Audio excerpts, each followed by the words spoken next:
नमस्कार। आज हम रिमोट सेंसिंग और जीआईएस की जो एप्लीकेशंस हैं उनके बारे में बात करेंगे।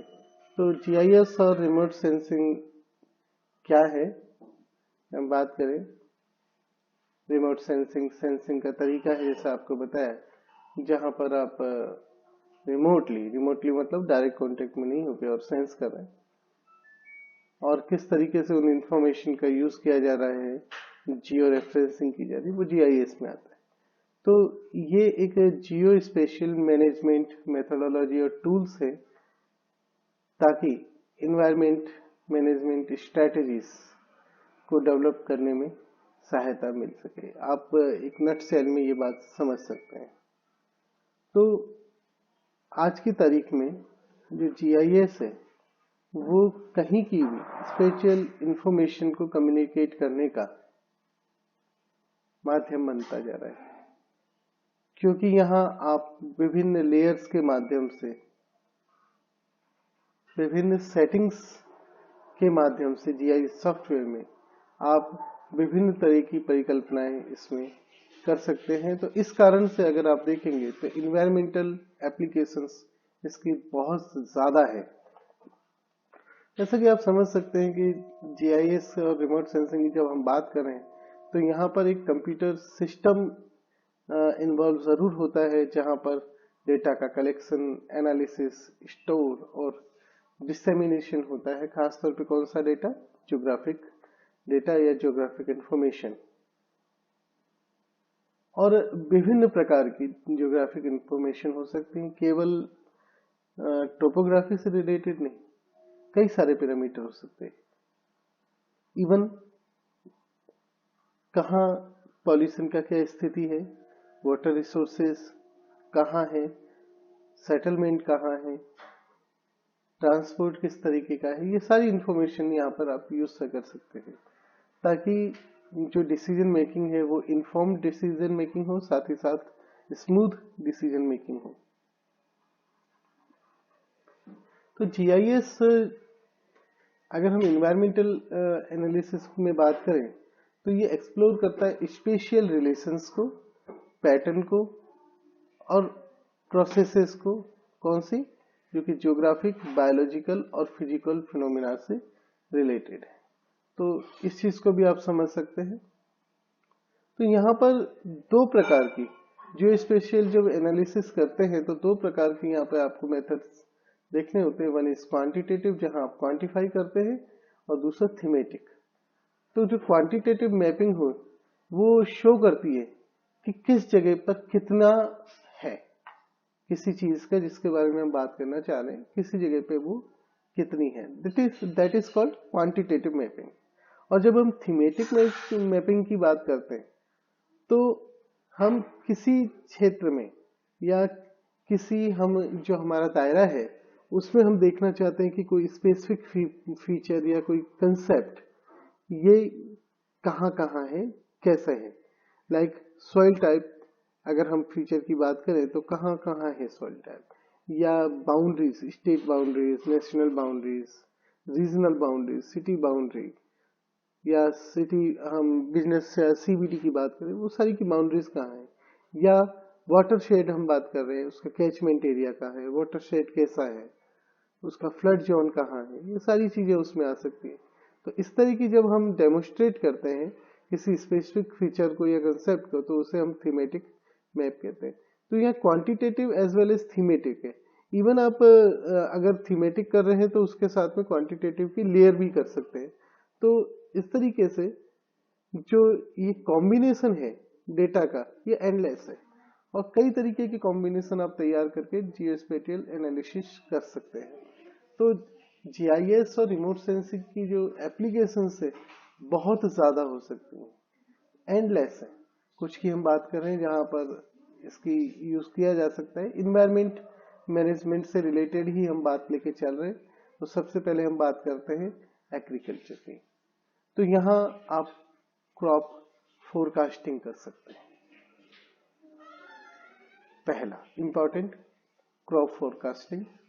और जब आप क्रॉप फोरकास्टिंग कर रहे हैं तो ऐसी स्थिति में आप कई तरह के पैरामीटर इसके अंदर इंक्लूड करते हैं, लाइक वेदर कैसा है, वेदर कैसा रहेगा, सॉइल किस तरह की है, वाटर की अवेलेबिलिटी क्या है, उन सब की डिफरेंट लेयर्स के आधार पर आप क्रॉप फोरकास्टिंग कर सकते हैं, प्रोडक्टिविटी मॉनिटर कर सकते हैं, सॉइल मॉइस्चर असेसमेंट कर सकते हैं, और साथ ही साथ अगर किन्हीं कारणों से अगर वहां पर क्रॉप का डैमेज हो रहा है, जैसे अगर कहीं पे पाला पड़ रहा है और क्रॉप का डैमेज हो रहा है, या ओलावृष्टि हो गई क्रॉप का डैमेज हो गया, या फ्लड आया है क्रॉप का डैमेज हो गया, तो सैटेलाइट इमेजरी के माध्यम से आप पूर्व के और अब के इमेजेस को कंपेयर करके ये पता लगा सकते हैं, इसका असेसमेंट कर सकते हैं कि कितनी जो स्टैंडिंग क्रॉप थी उसका डैमेज हुआ है, और उसका दायरा कहाँ है, विस्तार कहाँ है, कितना प्रतिशत कहाँ पर डैमेज हुआ, ये सारी चीजें उसके अंदर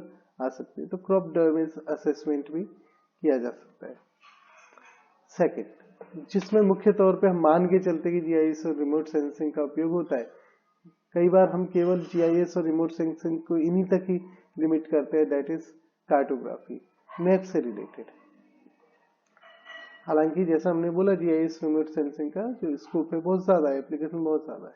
तो कार्टोग्राफी में जब हम बात करते हैं तो कार्टोग्राफी यानी कि आप समझिए मैप बनाना है ना, तो कार्टोग्राफी की हम बात करते हैं तो वहाँ टोपोग्राफिक मैपिंग, टोपोग्राफिक मैपिंग का मतलब है कि कहाँ और किस तरह की टोपोग्राफी है, मतलब ऊंचा ऊंचा, मतलब कहाँ ऊंचाई है कहाँ नीचाई है, समुद्र तल से कितनी ऊंचाई नीचाई है, तो ये चीज टोपोग्राफिक मैपिंग कहलाती है। इससे आप विभिन्न जो धरातलीय स्थितियां हैं उनका अंदाजा लगा सकते हैं, उसकी मैपिंग कर सकते हैं। दूसरा, टेरेन सिमुलेशन।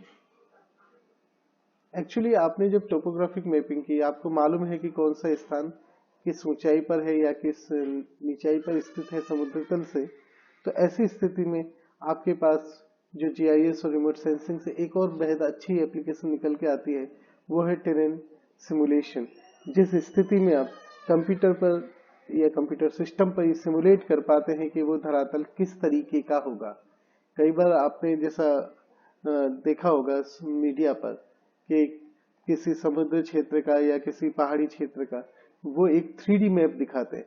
अब ऐसे वो 3D मैप जो आप देख रहे हैं दैट इज टेरेन सिमुलेशन, जहां पर आप एक्चुअली उस प्लेस पे जाए बगैर डेटा के आधार पर अंदाजा लगाते हैं कि वो क्षेत्र किस प्रकार का होगा, उसका धरातल परिस्थितियां किस प्रकार की होंगी। टेरेन सिमुलेशन के साथ ही टेरेन मॉडलिंग भी आप कर सकते हैं। इसके अलावा जो और महत्वपूर्ण एप्लीकेशन कार्टोग्राफी में ही आती है दैट इज थीमेटिक मैपिंग। इसके बारे में हम बता चुका हूं डिफरेंट थीम्स के आधार पर, और साथ ही साथ जो एग्जिस्टिंग फिजिकल मैप्स हैं या डिजिटल भी हैं तो उनकी अपडेटिंग, ये सारे काम कार्टोग्राफी में आप कर सकते हैं। नेक्स्ट इंपॉर्टेंट जो इन्वायरमेंटल एप्लीकेशन में आता है दैट इज फॉरेस्ट्री से रिलेटेड आता है। यहाँ आप हार्वेस्ट, लॉजिस्टिक्स, स्टैंड डेंसिटी कि कहीं पर जो फॉरेस्ट है वो कितनी उसकी डेंसिटी है, किस तरह का उसका सैटेलाइट पर सिग्नेचर आ रहा है, उसके आधार पे आप उसकी डेंसिटी का असेसमेंट कर सकते हैं। जो यील्ड है उसके एस्टिमेट जो लगाया गया है उसको वेरीफाई कर सकते हैं। किसी क्षेत्र में डिजीज का एस्टिमेशन या फायर की संभावना और फायर से होने वाले डैमेज का असेसमेंट भी इसके अंदर शामिल है। ये सारी चीजें भी इसमें की जा सकती है। जियोलॉजी के क्षेत्र में देखें, इन्वायरमेंटल एप्लीकेशन है ये, जो ऑयल और गैस एक्सप्लोरेशन से रिलेटेड है, स्ट्रक्चरल मैपिंग से, इंजीनियरिंग स्टडी से। इंपॉर्टेंट इन्वायरमेंट के पॉइंट ऑफ व्यू से देखें तो दैट इज हैजार्ड एनालिसिस, जहां पर आप अर्थक्वेक, सुनामी, लैंडस्लाइड, इस तरह के और भी कई सारे हजार्ड्स हैं जिनका आप आकलन कर सकते हैं विभिन्न डेटा के आधार पर। साथ ही साथ टेक्टोनिक स्टडी जो अर्थक्वेक से रिलेटेड आपको मिल जाएगा। आगे हम देखें तो इसका उपयोग अर्बन प्लानिंग में किया जाता है। जीआईएस रिमोट सेंसिंग का काफी इंपॉर्टेंट ये फील्ड है जिसमें इसका उपयोग किया जाता है। यहाँ पे आप लैंड यूज मैपिंग कर सकते हैं कि कोई लैंड यूज का मतलब जो बैरन लैंड है उस पे किस तरीके का उसका यूज हो रहा है, अगर वो बैरन है तो ठीक है। वहां पर फॉरेस्ट है, वहां पर ह्यूमन सेटलमेंट है, क्या उसकी डेंसिटी है, क्या वहां पे एग्रीकल्चर हो रही थी या वहां से उसमें शिफ्ट हुआ है, लैंड यूज चेंज भी हो सकता है। तो land use mapping, land use change mapping, ये सारा का सारा आप कर सकते हैं। इम्परवियस सरफेस की भी मॉडलिंग कर सकते हैं, सिटिंग स्टडी कर सकते हैं। इम्पॉर्टेंट चीज, माइग्रेशन या दूसरी स्थितियों में आप डेमोग्राफिक जो चेंज आ रहा है उसका डिटेक्शन कर सकते हैं। खासतौर पे अगर हम माइग्रेशन का फिनोमिना बताना चाह रहे हैं, पुशपुल फैक्टर की बात करना चाह रहे हैं, तो वो चीज हम जीआईएस और रिमोट सेंसिंग के माध्यम से हम बता सकते हैं। कल्चरल चेंज डिटेक्शन भी इस आधार पे किया जा सकता है, ये भी एक एप्लीकेशन इसकी हो सकती है। वाटर और एनवायरनमेंट के क्षेत्र में देखें तो वेटलैंड्स की mapping, catchment area, flood zone, या आप अगर इरिगेशन में बात करेंगे तो वहां पे कमांड एरिया, उन सब की मैपिंग कर सकते हैं। डिफरेंट एनिमल्स के लिए या डिफरेंट परिस्थितियों में आप हैबिटेट मैपिंग कर सकते हैं। पॉल्यूशन की मॉनिटरिंग के लिए बहुत इंपॉर्टेंट टूल बन जाता है जीआईएस। रिसोर्स असेसमेंट भी आप इससे कर सकते हैं। साथ ही साथ हाइड्रोलॉजिकल स्टडीज और कोस्टल स्टडीज में भी जीआईएस और रिमोट सेंसिंग का काफी इंपॉर्टेंट एप्लीकेशन होता है। तो अगर हम देखें ओवरऑल किन फील्ड्स में हम इसका बहुत ज्यादा उपयोग करते हैं, तो हम बात करें तो सर्वाधिक इसका उपयोग अगर आप देखेंगे तो वो मिलेगा आपको इन्वायरमेंटल इम्पैक्ट असेसमेंट में। जैसे आपको मैंने पहले ही कहा था, किसी प्रोजेक्ट को एस्टेब्लिश करने से पहले हम ये प्रोजेक्ट करते हैं, फोरकास्ट करते हैं कि उस प्रोजेक्ट का या उस पॉलिसी का या उस प्लान का क्या इम्पैक्ट हो सकता है। तो ऐसी स्थिति में हमें यहाँ पर काफी सारा डेटा इंटेंसिव ये वर्क होता है, विभिन्न प्रकार का हमें डेटा आवश्यक होता है, और उस डेटा को हम जीआईएस और रिमोट सेंसिंग की मदद से, खासतौर पे अगर वो जियो स्पेटियल डेटा है, जो कि spatial as well as temporal भी, क्योंकि यहाँ पे आपको पूरे प्रोजेक्ट प्लान में देखना है, तो न केवल स्पेटियल आप देख रहे हैं बल्कि टेम्पोरल फ्रेम में भी उससे देख रहे हैं। तो उस डेटा का एनालिसिस, उसका असेसमेंट, ताकि आप ये अंदाजा लगा सके कि उसका क्या इम्पैक्ट होगा। तो यहाँ जीआईएस और रिमोट सेंसिंग का बहुत ज्यादा इंपॉर्टेंट रोल मिलता है। जब आप रिस्क और हजार्ड असेसमेंट की बात करते हैं, देखिए आप याद रखिए कि डिजास्टर किसी अनहोनी होने के बाद, जैसे अगर अर्थक्वेक आ गया तो वो फिर अर्थक्वेक डिजास्टर कहलाएगा, लेकिन उससे पहले अगर वो संभावित है, खतरे के रूप में है, तो वो रिस्क कहलाएगा। अगर वो खतरा की संभावना काफी ज्यादा है तो वो हजार्ड की स्थिति में आएगा। तो रिस्क एंड हजार्ड असेसमेंट में लैंडस्लाइड की जॉइनिंग, की कहाँ लैंडस्लाइड हो सकती है, इसमें कई सारे फैक्टर इंपॉर्टेंट होते हैं कि कितना स्लोप है वहां पर, सॉइल किस तरीके की है, डेंसिटी कैसी है वहां की, वॉल्केनिक हजार्ड, अर्थक्वेक हजार्ड, ये सारी चीजें। तो हजार्ड संभावित खतरा है जो हो सकता है। अगर वो खतरा सही साबित होता है, डिजास्टर हो जाता है, तो ऐसी स्थिति में डिजास्टर मैनेजमेंट में जीआईएस और रिमोट सेंसिंग का बहुत इंपॉर्टेंट रोल आता है। इसमें मॉनिटरिंग, एस्टिमेशन ऑफ डैमेज, ये सारी चीजें शामिल होती हैं। डिटर्मिनेशन ऑफ लैंड कवर, कितना लैंड कवर है और उसका किस प्रकार का लैंड यूज है, इसके लिए भी जीआईएस रिमोट सेंसिंग का काफी ज्यादा यूज किया जाता है। अभी आपको जैसे मैंने बताया कि अर्बन प्लानिंग या सिविक प्लानिंग में ट्रांसपोर्ट, हेल्थ, सस्टेनेबिलिटी से रिलेटेड जो भी प्लानिंग है उसके अंदर इसका उपयोग काफी ज्यादा किया जाता है। नेचुरल रिसोर्सेज की मॉनिटरिंग और मैनेजमेंट, लाइक ड्रॉट मैनेजमेंट हो गया, डेजर्टिफिकेशन का असेसमेंट हो गया, land management, forest management, mountain management, water, soil management आदि के अंदर इसका काफी ज्यादा यूज किया जाता है।